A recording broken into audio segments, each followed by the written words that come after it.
محشر کے میدان میں آئے گی، مالک کائنات فرمائیں گے فَلْتَدْخُلْ مِنْ أَيِّ أَبْوَابِ الْجَنَّةِ شَاءَتْ، جا بھی تو نے 4 اتنے بڑے کام کیے ہیں کہ تجھ کو آج یہ فضیلت ہے، جہاں لوگ اپنے اپنے نامہ اعمال کے لیے ترس رہے ہیں، تجھے اعلان دیا جاتا ہے، سرٹیفکیٹ دیا جاتا ہے، سپاس نامہ دیا جاتا ہے، جا جنت کے 8 دروازے تیرے لیے کھلے ہیں، جس دروازے سے چاہتی ہے جنت میں داخل ہو جا۔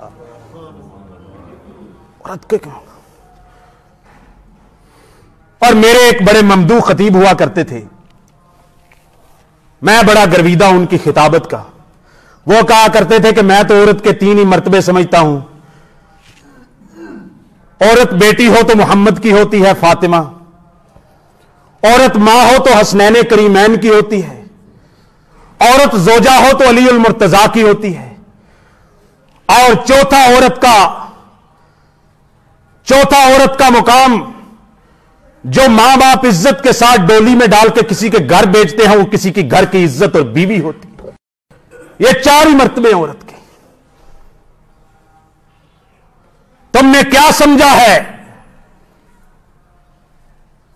جامع ترمذی اور صحیح بخاری کے اندر حدیث ہے، ہماری عورتوں کے لیے یہ عورتیں رول ماڈل ہیں۔ کامل من الرجال کثیر ولم یکمل من النساء الا 3، مردوں میں سے تو بڑے کامل ہوئے، عورتوں میں سے 3 کامل ہوئی۔ آسیہ زوجہ فرعون، مریم بنت عمران ام عیسیٰ، اور خدیجہ بنت خویلد زوجہ رسول اللہ۔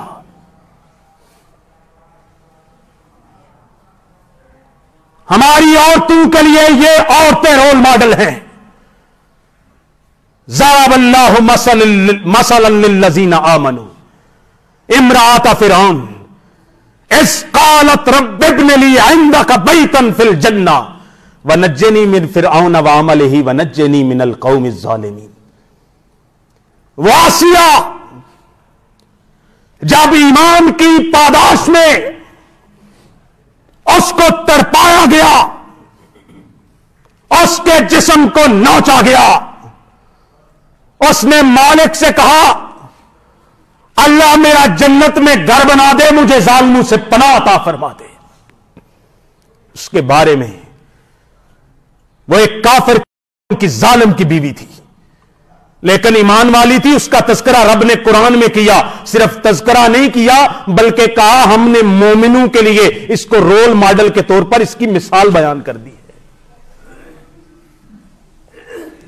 دوسری پاک دامنی کی مثال سیدہ مریم بنت عمران کی مثال ہے، جس کے سامنے فرشتہ بھی آتا ہے تو وہ کہتی ہے میں پناہ مانگتی ہوں رب کی کہ میں اس گھر کی، اس شریف گھرانے کی عورت ہوں کہ جس کو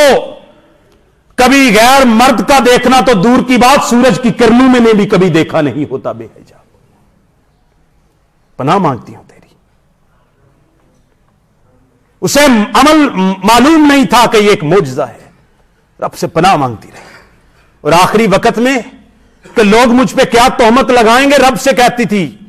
یا لیتنی مت قبل ھذا وکنت نسیا منسیا، میں مر چکی ہوتی آج۔ اور خدیجہ بنت خویلد اس کو رول ماڈل بنایا،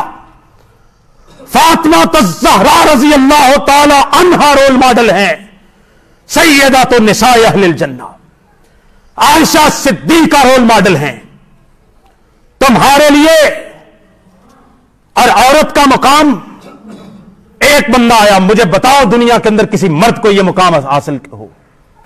کوئی دنیا کا مرد اس حدیث کے مقام کو پہنچے۔ صحیح مسلم کی حدیث، قصہ کہانی تو میں سناتا نہیں، ضعیف روایت بیان نہیں کرتا۔ ایک بندہ آیا، اس نے کہا یا رسول اللہ من احق الناس بحسن صحابتی، آقا مجھے بتائیے کہ میرے حسن سلوک کا دنیا والوں میں سب سے بڑھ کر حقدار کون ہے؟ فرمایا اموں کا، سب سے زیادہ حق اگر کس کا ہے تو تیری ماں کا ہے کیا ماں عورت نہیں ہے؟ عورتوں کے حقوق کا مطالبہ کیا ہے نا۔ اس نے کہا ثم من،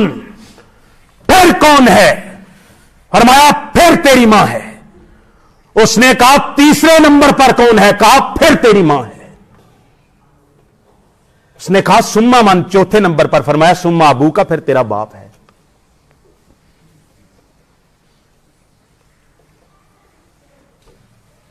شرک کے بعد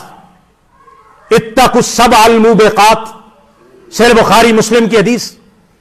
7 ہلاک کرنے والے کبیرہ گناہ، ان میں سب سے بڑا گناہ شرک ہے۔ شرک کے بعد سب سے بڑا گناہ والدین کی نافرمانی ہے۔ والدین میں ایک عورت، اس کو ماں کہتے ہیں، اس کی نافرمانی کو شرک کے بعد سب سے بڑا گناہ قرار دیا۔ عورت کو حقوق نہیں دیے، اس کو ادب نہیں دیا، اس کو اسلام نے احترام نہیں دیا۔ مالک کائنات نے عورتوں کو بڑے حقوق عطا کیے۔ کون سے حقوق؟ عورت کو سب سے پہلا جو اسلام نے حق ادا کیا وہ یہ تھا کہ عورت کو پیدا ہونے کا اس معاشرے میں حق حاصل ہے۔ بات کو سمجھیے، جاہلی معاشرے کے اندر عورت کی ولادت کو، لڑکی کی ولادت کو ایک عیب سمجھا جاتا تھا۔ اذا بشر احدهم بالانثى ظل وجهه مسودا وهو كظيم يتوارى من القوم۔ آج اب ان میں سے کسی کو آ کے خبر دی جاتی تھی کہ تیرے گھر میں بیٹی پیدا ہوئی ہے، اس کا چہرہ سیاہ ہو جاتا تھا، غم سے بھر جاتا تھا، لوگوں سے چپتا پھرتا تھا کہ کتنی بری خوشخبری مجھے سنائی گئی ہے۔ اسلام نے کہا اس لڑکی کو بھی پیدا ہونے کا حق ہے۔ یہب لمن یشاء اناثا ویہب لمن یشاء الذکور، جس کو چاہے بیٹی دے، جس کو چاہے بیٹا دے، یہ رب کا حق ہے۔ جب وہ بیٹی پیدا ہو جائے تم اس کو زندہ درگور نہیں کر سکتے، مار نہیں سکتے، اس کی زندگی کو ختم نہیں کر سکتے۔ اور مالک کائنات نے آخرت کی یاد دلا دی، کل قیامت کے دن بہت سارے لوگوں سے جرموں کے بارے میں پوچھا جائے گا، اور سب سے بڑا جرم جس کے بارے میں یہ بھی پوچھا جائے گا وَإِذَا الْمَوْءُودَةُ سُئِلَتْ بِأَيِّ ذَنبٍ قُتِلَتْ، کل قیامت کے دن اس زندہ درگور کی جانے والی لڑکی سے پوچھا جائے گا بتا معصوم بچی تیرا کیا گناہ تھا، کس گناہ کی پاداش میں تجھے زندہ درگور کر دیا گیا۔ اس معاشرے کے اندر عورت کو پیدا ہونے اور پیدا ہو جانے کے بعد زندہ رہنے کا حق نہیں تھا، اسلام نے اس کو حق دیا زندہ رہنے کا۔ اسلام کا حق، ایمان کا حق، عبادت کرنے کا حق مردوں کے برابر ہے۔ علم حاصل کرنے کا حق، پڑھنے کا حق مردوں جیسا ہے۔ صحیح بخاری کتاب العلم کے اندر امام بخاری حدیث لائے ہیں کہ عورتیں نبی پاک کے پاس آئی، ان نے کہا ہم پر تو مرد غالب آ گئے ہیں، سارا علم تو یہ لے جاتے ہیں، اللہ کے نبی ایک دن ہمیں علم سکھانے کے لیے مختص کر دیں۔ نبی پاک نے جمعرات کا دن صرف عورتوں کو علم سکھانے کے لیے مختص فرما دیا تھا۔ نبی پاک نے بیٹی کی حرمت یوں بیان کی، جس کی 2 بیٹیاں ہوں 2، ان کو پالے پوسے پرورش کرے، ان کو علم تعلیم دے، ان کو ادب سکھائے، ان کی پرورش کرے، ان کی شادیاں کر دے، بیاہ دے۔ آپ علیہ الصلوۃ والسلام نے فرمایا 2 بیٹیوں کی پرورش کر کے دنیا میں آنے والا کل قیامت کے دن محمد رسول اللہ کے ساتھ جنت میں اس طرح ہوگا جس طرح یہ 2 انگلیاں آپس میں جڑی ہوئی۔ یہ صرف اسلام میں ہے، دنیا کے اور کسی آپ کو معاشرے میں یہ چیز نہیں۔ اسلام سے پہلے عورت خود میراث تھی، عورت کی میراث کوئی نہیں تھی، عورت خود میراث تھی، یعنی کوئی مر گیا ہے، اس کی بیوی ہے، ایک تو مرنے والے کی جو اولاد ہے، ایک تو ان میں سے ان کی ماں ہوگی، اور ایک باقی اس کی 2 4 10 بیویاں۔ مرنے والے کے جو مرد وارث ہوتے تھے، چاہے بیٹے، چاہے اس کے بھائی، چاہے اس کا باپ، عورت کو وراثت میں حصہ دینا دور کی بات، بلکہ جب وراثت بٹتی تھی تو اس میں مرنے والے کی عورتیں اس کی بیویاں بھی وراثت میں تقسیم ہوتی تھی. اس بھائی کو اس کی اتنی بیویاں ملیں گی, اس بھائی کو اتنی ملیں گی. اور قرآن مجید کے اندر سورہ النساء میں للرجال نصیب مما ترک الوالدان والاقربون, مردوں کے لیے الگ حصہ ہے وراثت میں سے جو ان کے والدین اور رشتہ دار چھوڑ جائیں. فرمایا وللنساء نصیب مما ترک الوالدان والاقربون, نصیبا مفروضا, مردوں کے لیے الگ حصہ ہے, عورتوں کے لیے رب نے حصہ مقرر کر دیا, فرض کر دیا. اور میں نے کئی دفعہ یہ نقطے کی بات بتائی ہے, وراثت کے قرآن مجید کے اندر جتنے مسائل بیان ہوئے ہیں ان میں جتنے فرضی اور مقرر حصے, لازمی حصے بیان کیے گئے ہیں, ان میں ایک خامد کا حصہ ہے جو مردوں میں سے آتا ہے, ایک باپ کا حصہ ہے جو مردوں میں سے آتا ہے, باقی یا پھر اخیافی بھائیوں کا حصہ ہے جو مردوں میں سے آتا ہے. ان تین کے علاوہ باقی جتنے وراثت کے میں اللہ تعالیٰ نے بیان کیے ہیں وہ سارے کے سارے عورتوں کے بیان کیے ہیں, مردوں کے صرف 3 حصے بیان کیے ہیں. ایک بیٹی ہو تو نصف ملے گا, 2 یا 2 سے زیادہ بیٹیاں ہوں تو 2/3 ملے گا. مرنے والے کی اولاد ہو تو ماں کو چھٹا حصہ ملے گا, مرنے والے کی اولاد نہ ہو تو ماں کو, مرنے والے کی اولاد ہو تو اس کی بیوی کو 8واں حصہ ملے گا, مرنے والے کی اولاد نہ ہو تو مرنے والے کی بیوی کو 4تھا حصہ ملے گا. مرنے والے کی ماں نہ ہو تو دادی نانی کو حصہ جائے گا, مرنے والے کے اولاد نہ ہو تو پوتی کو حصہ جائے گا, پوتوں کو حصہ جائے گا. مرنے والے کے پوتے پوتیاں اولاد اور باپ نہ ہو تو اگر اس کی ایک بہن ہے اس کو نصف ملے گا, اگر 2 یا 2 سے زیادہ بہنیں ہیں تو 2/3 ملے گا. اسی طرح یہ وراثت کے حصے چلتے ہیں. عورت کو الگ حصہ, مرد کو الگ حصہ مالک کائنات نے بیان کیے ہیں. شوہر کے اختیار کا عورت کو حق حاصل ہے. ایک لڑکی نبی پاک کے پاس آئی, اس نے کہا میرے باپ نے میری شادی کر دی, میں اس شخص کے ساتھ رہنے کو پسند نہیں کرتی, میرے مرضی کے بغیر جبرن شادی کر دی.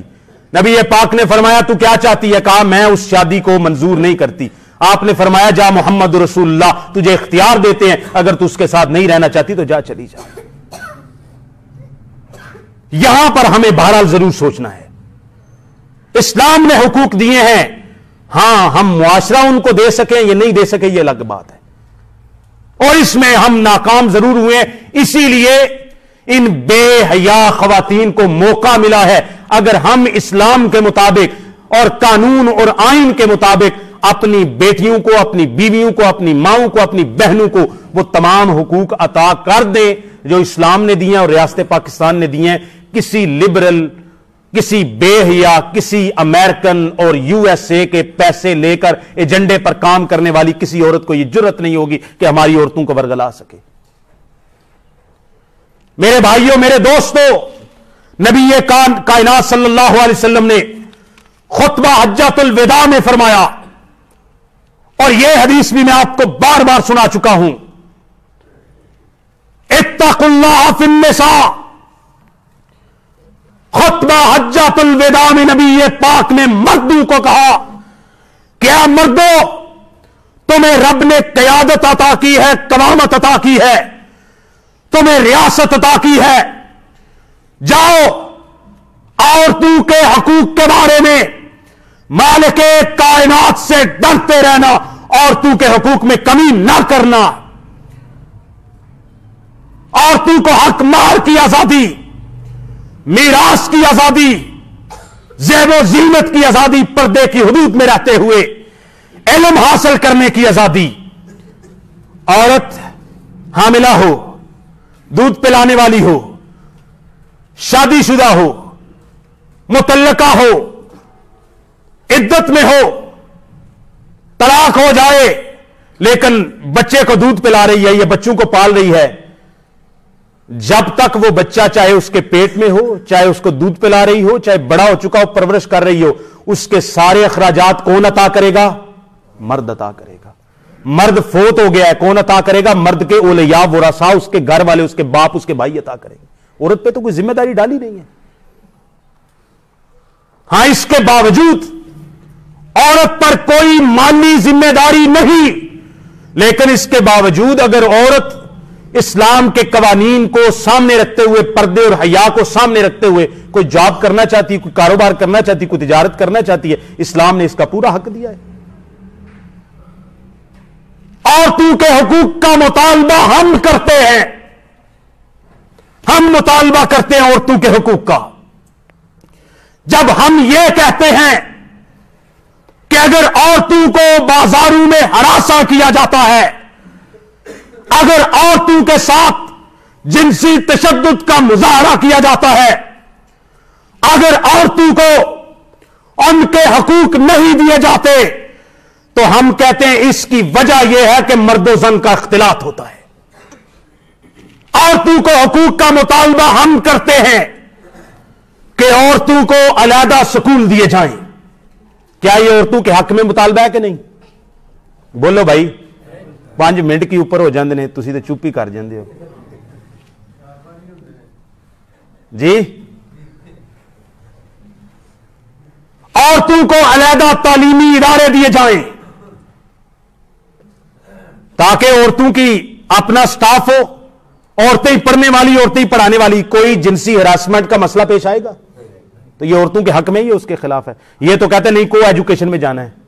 مردوں کی برابری بھی کرنی ہے، اور پھر کوئی من چلا اس طرح کی بات کر دے تو پھر عورت کے پیچھے چھپنا ہے مظلومیت کے۔ عورت کو ایسے کہہ دیا بھئی آپ تو اپنے آپ کو عورت سمجھتی نہیں ہے، آپ تو کہہ دی برابر ہیں ہم، مرد عورت کا کیا فرق ہے؟ ہم کہتے ہیں عورتوں کے تعلیمی ادارے الگ ہوں، عورتوں کی یونیورسٹیاں الگ ہوں، عورتوں کا سٹاف الگ ہو، عورتوں کے لیے سروسز الگ ہوں، عورتوں کے لیے جابز کے لیے الگ ڈپارٹمنٹ قائم کیے جائیں، عورتیں پردہ کر کے جائیں، پردہ کر کے گھر کو آئیں، اور کوئی بھی ان کی طرف میلی نظر سے نہ دیکھے، اور جو دیکھے اس کو قرار واقعی سزا دی جائے۔ لیکن یہ جو ایجنڈا لے کے آئی ہیں بے حیائی کا، اللہ کی قسم اس میں عورتوں کے حقوق کا کوئی مطالبہ نہیں ہے، کوئی مطالبہ نہیں ہے۔ پلے کارڈز آپ دیکھ چکے ہیں، اس پر بات کرنے کی ضرورت نہیں ہے۔ آپ ایک پلے کارڈ ایسا بتا دیں جس میں عورتوں کے کسی حقوق کا مطالبہ کیا ہو۔ اس میں عورتوں کے حقوق کا مطالبہ نہیں کیا گیا، بلکہ پاکستان کے اندر ہماری با حیا، باوقار، عیش و عشرت میں زندگی بسر کرنے والی، شان و شوکت والی عورتوں کو اصل میں اس بات میں ابھارا گیا ہے کہ تم کیوں عزت کے ساتھ گھروں میں زندگی بسر کر رہی ہو۔ ہم طلاقیں لے کے قادیانی اور یہ مرزئی اور یہ ملحد اور یہ فیض یافتہ اس طرح کی خواتین جو ہیں یہ چاہتی ہیں کہ جب ہمارا کوئی گھر نہیں رہا، ہم نہیں بس سکی، تو یہ عزت والی گھر میں سر ڈھانپ کے کیوں بس رہی ہیں؟ ان کو بھی بازار کی زینت بنایا جائے، لیکن انشاءاللہ نہ پاکستان کا آئین اس کی اجازت دے گا، نہ انشاءاللہ پاکستان کی غیور عوام اس کی اجازت دے گی۔ اور ہم عورتوں کو باندھ کے نہیں رکھتے، ہماری غیرت مند عورتیں خود کہتی ہیں کہ ہم تمہارے ناروں کے بہکاوے میں آنے والی نہیں ہیں۔ اللہ تعالی ہماری خواتین کو سیدہ فاطمہ جیسا، سیدہ خدیجہ جیسا، سیدہ آسیہ جیسا، سیدہ مریم جیسا اللہ تعالیٰ ان کو حیا عطا فرمائے، اللہ تعالیٰ ان کی عزت عصمت کی حفاظت فرمائے، اور ہم مردوں کو عورتوں کے حقوق پورے کرنے کی توفیق عطا فرمائے۔